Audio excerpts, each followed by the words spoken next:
35장. 하늘에는 별이 빛나고 초원의 바람은 나른한 듯 부드럽게 불어왔다. 자무카와 옹칸의 진영은 승리의 기운으로 흥청망청 들떠 있었다. 병사들은 잔을 기울이며 승리를 축하했고 커다란 불길이 하늘을 찌를 듯 타오르며 그들을 비추었다. 병사들은 노래를 부르고 주점을 돌리며 환호성을 질렀다.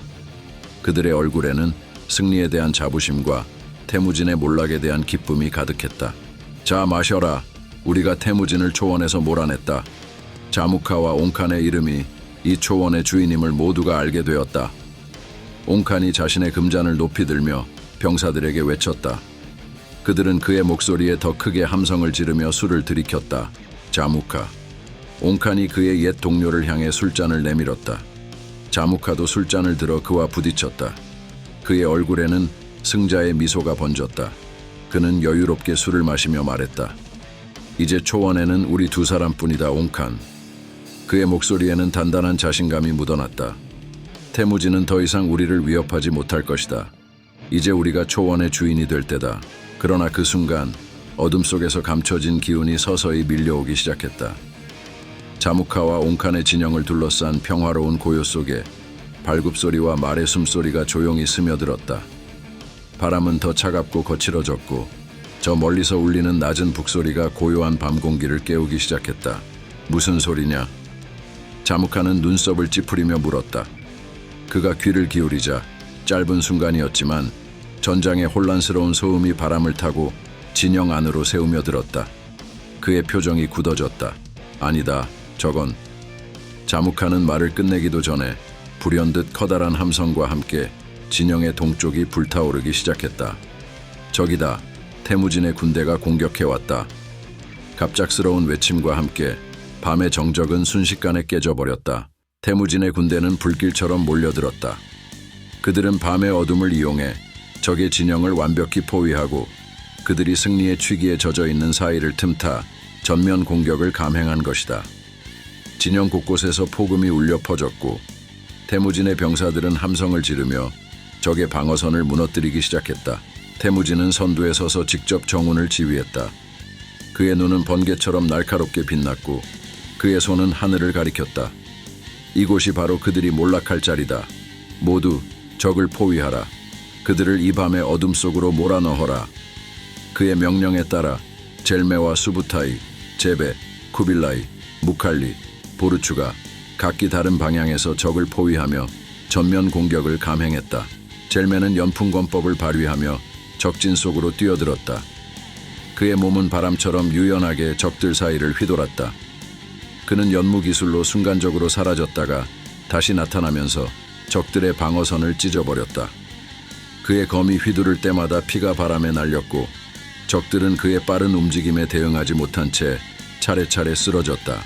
막아라. 저자를 막아라. 적의 대장들이 외쳤지만 젤메의 칼날은 이미 다른 곳을 향해 날아가 있었다. 그는 풍류 기술로 적의 대장급 병사들의 목을 차례로 꿰뚫었다. 그의 칼이 지나갈 때마다 적들은 마치 폭풍 속 나무처럼 쓰러졌다. 그의 움직임은 마치 그림자와도 같았다. 그는 적들의 정신을 흐트러뜨리며 방어선을 완전히 무너뜨렸다. 제베는 고지대에서 끊임없이 화살을 쏘아대며 적의 지휘관들을 하나둘씩 제압했다. 그의 손에서 떠난 화살은 별빛처럼 번쩍이며 날아갔고 적의 지휘관들이 쓰러질 때마다 적의 전열은 혼란에 빠졌다. 제베는 홀령궁의 초식, 혼백사를 발동해 내공을 담은 화살을 쏘아 올렸다. 그 화살은 공중에서 폭발하며 수십 갈래의 작은 화살로 나뉘어져 적의 진영 곳곳으로 떨어졌다. 이게 무슨... 적의 병사들은 고개를 들어 올려보았지만 이미 화살은 그들의 머리 위에 도달했다. 그들이 숨을 돌릴 새도 없이 화살들은 그들의 갑옷을 뚫고 피를 뿜어냈다. 화살에 맞은 자들은 단숨에 쓰러졌고 제베는 흐트러진 적의 틈을 노려 연달아 화살을 날렸다. 더 이상 물러설 곳은 없다. 쿠빌라이는 대지의 힘을 발휘해 적의 중무장 기병들을 무너뜨렸다. 그의 주먹이 땅을 내리치자 거대한 바위들이 솟아오르며 적의 진군을 막았다. 그는 대지의 일격을 사용해 적의 기병대가 몰려오는 곳을 집중적으로 공격했다. 그의 주먹이 땅을 가르자 적의 기병들이 타고 있던 말들이 모두 나가떨어졌다. 저자를 막아라. 그가 길을 열어버리면 우리가 포위당한다. 적들이 소리쳤지만 쿠빌라이는 거대한 바위 덩어리를 들어 올려 그들을 향해 던졌다. 바위가 날아가며 적의 전열을 완전히 붕괴시켰다. 수부타이는 후방에서 기민하게 움직이며 적의 후방 보급선을 무너뜨렸다. 그는 병사들을 이끌고 적의 보급품을 불태웠고 그가 지휘하는 병사들이 빠르게 적의 보급선을 장악했다. 수부타이는 한치의 오차도 없이 적의 후방을 교란하며 그들이 방어선을 재정비하지 못하도록 철저히 방해했다. 보급이 끊겼다. 우리가 고립됐다. 적의 병사들이 외쳤지만 이미 수부타이의 병사들은 그들의 식량과 무기 보급을 차단한 채 전투를 이어가고 있었다. 전투는 한밤중 내내 이어졌다. 태무진의 지휘 아래 그의 장수들과 병사들은 서로의 강점을 완벽히 활용하며 적의 방어선을 밀어붙였다. 그들의 공격은 흐트러지지 않았고 태무진의 병사들은 점점 더 깊숙이 자무카와 옹칸의 진영을 파고들었다. 태무진은 전장의 중심에서 적을 지휘하며 전투의 흐름을 완벽히 장악하고 있었다. 그의 명령은 정확했고 그의 전략은 적의 허를 찌르며 전세를 완전히 뒤집었다. 적들은 혼란에 빠졌고 자무카와 옹칸의 병사들은 점점 더 무너져갔다. 모두 포위당했다. 태무진의 병사들이 사방에서 밀려들고 있다. 자무카가 큰 소리 쳤지만 그의 목소리는 점점 더 작아졌다. 그들은 태무진의 병사들에게 압도당하며 후퇴할 여지도 없이 몰려갔다. 태무진의 군대는 밤새도록 적의 진영을 무너뜨리며 전진했다. 마침내 자무카와 옹칸의 병사들은 완전히 패주했고 그들은 더 이상 싸울 의지를 잃은 채 사방으로 흩어졌다. 승리는 우리의 것이다. 태무진이 외쳤다. 그의 목소리는 승리의 함성 속에서 빛났다. 적들은 이제 더 이상 초원의 주인이 아니다. 이제 이 땅은 우리의 것이다. 태무진의 목소리는 마치 천둥처럼 전장의 한가운데서 울려 퍼졌다. 그의 병사들은 일제히 칼을 높이 들어 함성을 질렀다. 그들의 목소리는 초원의 바람을 타고 사방으로 퍼져나갔고 자무카와 옹칸의 잔재들은 그 함성에 겁에 질려 주저앉았다. 적들을 끝까지 쫓아내라. 태무진은 강렬한 목소리로 외쳤다. 이제 그들의 끝을 보겠다. 자무카와 옹칸이 도망갈 곳은 없다. 그의 명령에 따라 젤메와 제베, 수부타이, 쿠빌라이, 무칼리, 보르추가 각각의 부대를 이끌고 적의 잔병을 추격했다. 그들은 한치의 망설임도 없이 적의 목을 겨누었고 쫓아오는 태무진의 기병대 앞에서 자무카와 옹칸의 병사들은 도망치기 위해 이리저리 흩어졌다. 젤메는 그의 병사들을 이끌고 기병을 앞세워 도망치는 적들을 쫓아냈다. 그의 칼은 빛처럼 날카로웠고 적의 후방에 도달하자마자 연무가 발동되었다. 그의 검은 보이지 않을 정도로 빠르게 적 사이를 지나갔고 칼날이 바람과 하나 되어 호오리를 일으키며 적의 대열을 흔들었다. 도망갈 곳은 없다. 젤메가 외치며 풍류를 발동하자 그의 칼이 주변의 모래와 함께 일어섰다. 바람을 타고 날아간 그의 칼날이 적의 병사들의 목을 꿰뚫었고 순식간에 수십 명이 쓰러졌다. 젤메의 칼이 지나갈 때마다 적들은 자신들이 어디서 공격당했는지조차 깨닫지 못한 채 피를 뿜으며 쓰러졌다. 제베는 언덕 위에서 날카로운 눈빛으로 도망치는 적의 장수들을 노렸다. 그는 홀령궁을 당겨 혼백사를 발동했다. 그의 화살은 공중에서 수십 갈래로 나뉘며 사방으로 흩어졌고 겨눈 곳마다 적의 장수들이 비명을 지르며 쓰러졌다. 화살이 허공을 가르는 순간 어둠의 기운이 뒤섞여 맞은 자들은 혼이 빠져나간 듯 눈이 뒤집힌 채 목숨을 잃었다. 제베의 화살이다. 그를 피해라. 적들이 외쳤지만 그의 화살을 피할 수 있는 자는 없었다. 제베는 영혼 화살을 발동하여 적의 지휘관을 정확히 겨누었다.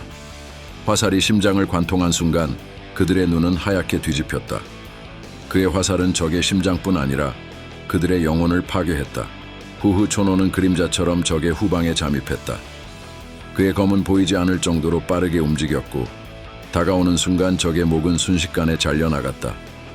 그는 암흑검법 중 검광참을 발동하여 검에서 나오는 섬광으로 적들을 혼란에 빠뜨렸다.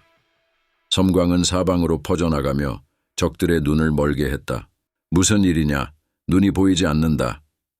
적들은 칼을 아무 방향으로나 휘두르며 몸부림쳤다. 그 틈을 타 후후 초노는 그림자처럼 움직이며 그들의 목숨을 거두었다. 그의 검이 지나갈 때마다 적의 생명은 어둠 속으로 빨려 들어갔다. 그는 암흑 폭풍을 발동하여 거대한 바람을 일으켰다. 그의 검이 휘둘러지자 바람은 적들을 덮쳤고 그들은 폭풍 속에서 서로 부딪히며 비명을 질렀다. 그의 검은 적들을 칼날처럼 찢어내며 피를 흩뿌렸다. 쿠빌라이는 대지의 기운을 끌어올려 적의 중심을 압도했다. 그는 대지의 일격을 발동하여 거대한 바위와 흙덩어리를 솟아오르게 했다. 그의 몸이 바위처럼 단단해지며 적의 창과 칼날을 모두 튕겨냈다. 그의 주먹이 땅을 내리칠 때마다 거대한 충격파가 적들의 방어선을 무너뜨렸고 그의 기운에 적들은 겁에 질려 달아났다. 도망칠 곳은 없다. 쿠빌라이가 외치며 바위를 들어 올렸다. 그의 주먹이 바위를 내리치자 거대한 구덩이가 생겨났고 그 속으로 적들이 빠져들었다. 그는 돌풍 던지기로 바위를 적진으로 날려보냈다. 공중에서 폭발하며 적들의 머리 위로 쏟아진 바위에 맞아 적들은 짓눌리며 비명을 질렀고 방어선은 완전히 붕괴되었다. 태무진은 전장의 중심에서 적을 지휘하며 모든 움직임을 정확하게 파악하고 있었다. 그는 군대를 재빠르게 움직이며 적의 병력 사이를 휘저었다. 직접 전투에 나서 적의 대장을 쓰러뜨렸고 그의 검은 피로 물들어 있었다. 적들은 그의 모습에 싸울 의지를 잃었고 그의 카리스마와 무공 앞에서 무너졌다. 태무진의 군대가 진영을 완벽히 제압하고 적을 흩어버렸을 때 자무카와 옹카는 혼란 속에서 도망칠 수밖에 없었다. 그들의 얼굴에는 패배의 쓴맛이 그대로 드러나 있었고 초원의 칼바람은 그들을 더 깊은 절망으로 몰아넣었다. 이곳은 그들이 승리를 축하하던 곳이었다. 그러나 이제 그곳은 그들을 비웃는 전장의 폐허로 변해 있었다. 옹카는 말을 몰며 고개를 뒤로 돌려 태무진의 군대를 바라보았다. 그곳에는 태무진의 깃발이 거세게 펄럭이고 있었다. 그는 태무진이 자신을 몰아내리라는 사실을 어느 순간부터 예감했었다. 그러나 이토록 빠르게, 이토록 완벽하게 무너질 줄은 상상하지 못했다. 자무카, 어찌 된 일인가? 어찌하여 그자가 이토록 강해진 것이냐? 옹칸이 떨리는 목소리로 외쳤다. 그의 손은 말을 잡고 있는 동안에도 가느다랗게 떨리고 있었다. 자무카는 한동안 침묵한 채 앞만 응시했다. 그의 표정은 굳어 있었고 입술은 굳게 닫혀 있었다. 그는 깊이 한숨을 내쉬었다. 태무진은 단순한 전사가 아니다. 그는 전장을 읽는 자이고 사람을 끌어들이는 자다. 우리가 보지 못한 것을 그는 보았다. 지금 우리가 물러설 수밖에 없는 것도 그의 전략에 걸려든 것뿐이다. 옹카는 말 위에서 몸을 움켜쥐며 고개를 저었다. 나는 그를 기르고 그를 이끌었다. 그런데 이제 그가 나를 몰아낸단 말인가? 초원의 칸이 되어야 할 자는 나다. 내가 아닌 그가 이 초원의 왕이 된다고? 자무카는 대꾸하지 않았다. 그는 그저 쏟아지는 별빛 아래서 초원의 끝없는 어둠을 바라볼 뿐이었다. 그들은 패배했고 도망쳤으며 더 이상 태무진의 칼날을 피할 수 없다는 사실을 그 누구보다 잘 알고 있었다. 자무카는 결단을 내렸다. 옹칸, 이제 우리 앞에 놓인 길은 단 하나다. 자무카는 냉정한 목소리로 말했다. 우리는 이곳에서 더 이상 싸울 수 없다. 지금은 물러서야 한다. 살아남아야 다시 싸울 기회가 있다. 하지만 여기서 죽어버리면 그 누구도 우리의 이야기를 기억하지 못할 것이다. 옹칸은 억지로 고개를 끄덕였다. 그는 태무진의 군대를 향해 마지막으로 쓰디쓴 시선을 던지고는 말을 돌려 자무카와 함께 어둠 속으로 사라졌다. 그들이 도망치는 동안 전장의 승리는 태무진과 그의 병사들의 것이었다. 구독과 좋아요 꾹!